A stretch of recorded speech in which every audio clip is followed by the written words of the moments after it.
et la stabilité dans cette région. Merci. La parole est à Madame Marie-George Buffet.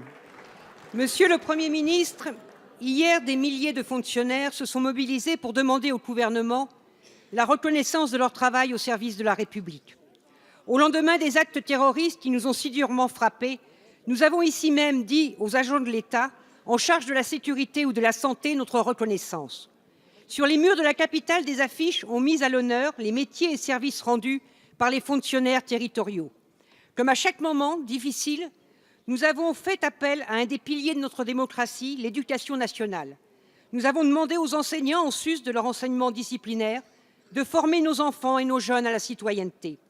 Ils, elles, malgré la difficulté de leur mission, ont répondu présent. Ce sont les mêmes, ceux que nous avons salués pour leur engagement, qui étaient dans la rue hier. Ils étaient dans l'action avec leurs syndicats pour dire leur colère. Ils veulent sortir de l'hiver salarial. Leurs rémunérations méconnaissent leur travail au service de nos compatriotes. De budget en budget, des postes sont effacés, des métiers sont malmenés et le point d'indice gelé. Une étude indique que la réduction du pouvoir d'achat des agents de la fonction publique est de 9% en moyenne depuis 2010. Comment accepter cela? Et à l'hôpital comme au collège, les réformes en cours ne sont pas là pour rassurer. Pourtant, sans ces fonctionnaires, leur métier et leur mission, le pays ne pourrait assurer à chacun et chacune leurs droits. Monsieur le Premier ministre, votre gouvernement va ouvrir des négociations salariales dans la fonction publique. Allez-vous entendre les exigences de ces femmes et de ces hommes qui, dans ces temps difficiles, sont chaque jour au service de la nation?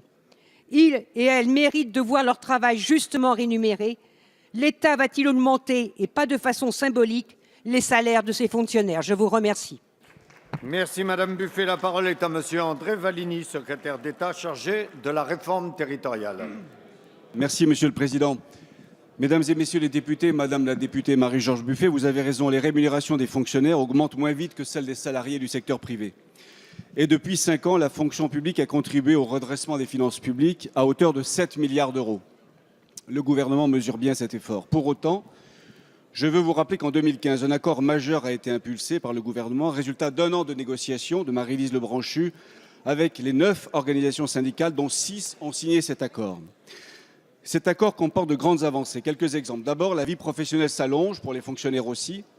Or, le statut actuel ne permet pas aux carrières d'évoluer après 25 ans. Cet accord le prévoira. Deuxième élément, cet accord résorbera les inégalités entre fonctionnaires d'État, hospitaliers et territoriaux, ainsi qu'entre les carrières des hommes et celles des femmes. Troisième élément, il y a encore trop de rigidité aujourd'hui qui freine la mobilité des fonctionnaires. Cet accord simplifiera les règles qui permettent de passer d'un ministère à un autre.